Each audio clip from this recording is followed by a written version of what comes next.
মুনাফিকদের ব্যাপারে বলেছে ওয়াদাল্লাহুল মুনাফিকিনা ওয়াল মুনাফিকাত, যারা ভালো কাজের আদেশ না করে মন্দ কাজের আদেশ করে আর ভালো কাজকে যারা বারণ করে বা অগ্রাধিকার করছে করুক, তা কি হয়েছে? ছোট ছেলে করলে কি হলো, খালি মজা করে লেখ না কেন, এখন তো টাইম হয়নি, ঠিক আছে? এই যে মানসিকতা, এটা হচ্ছে মুনাফিকদের মানসিকতা। বললে এরকম যারা আছে তাদের ব্যাপারে, মুনাফিকদের ব্যাপারে, মুনাফিক তাদেরকে বলা হয় বাহ্যিক দৃষ্টিতে মুসলিম, বাহ্যিক দৃষ্টিতে মুসলিম, কিন্তু ভিতরে কি ইসলামের ব্যাপারটা নিফাক আছে, ভিতরে গোপনীয় কুফর আছে। মুনাফিকের দুটি স্তর আছে।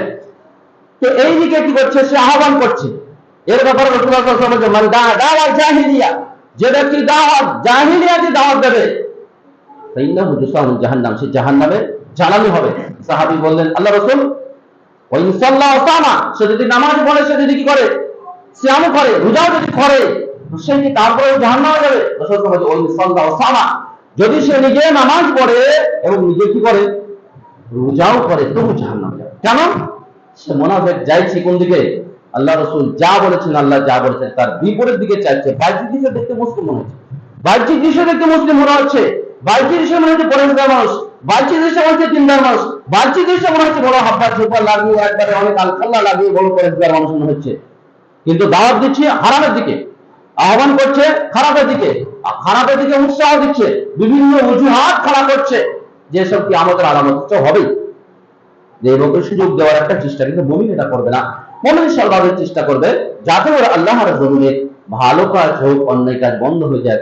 বন্ধ তো সব হবে না, কিন্তু মুমিনের নিজস্ব প্রচেষ্টার কারণে সে জান্নাতে যাবে, নিজস্ব ইচ্ছার কারণে সে জান্নাতে যাবে, নিজস্ব ইচ্ছার কারণে সে সফলতা হবে, নিজস্ব ইচ্ছার কারণে তো আল্লাহর কাছে মর্যাদা পাবে। আল্লাহ তো সবই এগুলো জানেন, কি হবে না হবে, কে জান্নাতে যাবে আর কার অন্যায় হবে। আর পৃথিবীতে অন্যায় করার অনুমতি আল্লাহ রাব্বুল আলামিন দিয়েছে, কিন্তু একটা মুমিনকে তার স্তরটা কি হতে হবে সেটা এই আমর বিল মারুফের সম্পর্কে, আমর বিল মারুফ ওয়া নাহয়ুল মুনকারে তার কিছুটা বুঝতে পারা যাবে। যেটা বলছিলাম সেটা কি ওয়াদাল্লাহুল মুনাফিকিনা ওয়াল মুনাফিকাতে ওয়াল কুফার, আল্লাহ রাব্বুল আলামিন মুনাফিক এবং মুনাফিক নারী এবং মুনাফিক পুরুষের এবং কাফেরদের সাথে ওয়াদা করেছে যে তারা জাহান্নামে যাবে এবং চিরদিন জাহান্নামে থাকবে। মুনাফিকের দুটি স্তর আছে, যদি কি হয় আকীদাগত মুনাফিক হয় চিরদিন জাহান্নামে থাকবে, আমলগত মুনাফিক হলে কাবিরা গুনাহ মুরতাকিব হবে, আল্লাহ রাব্বুল আলামিনের মাশিয়াতে থাকবে। তাহলে যে কথা বলছিলাম, যদি আমর বিল মারুফ নাহি আনিল মুনকার যদি আমরা করি না করি, তাহলে আল্লাহর পক্ষ থেকে আযাব আসবে, আর তাতে আমরা দোয়া করব আর দোয়া কবুল হবে না। কি হবে? দোয়া কবুল হবে না। হাদিসটা আবু দাউদে আছে, হাদিসটা আলবানী সহিহ বলেছেন। দ্বিতীয় আরেকটা হাদিস বলে শেষ করে দেবো, সেটা হচ্ছে আল্লাহ রাসূল সাল্লাল্লাহু আলাইহি ওয়াসাল্লাম মা মিন রাজুলিন মিন কওম, কোন ব্যক্তি কোন জাতির মধ্যে বসবাস করে, মনে করেন সমাজ, যেসব সমাজ আছে সেই সমাজগুলোতে বসবাস করে, যেগুলো আমি সমাজ দেখেছি, যে আমরা যে আলাদিস এলাকায় বসবাস করি, সেখানে যা দেখেছি বেশিরভাগ যে নীতিগুলো চালানো হচ্ছে বেশিরভাগ হচ্ছে জাহিলিয়াতি নীতি।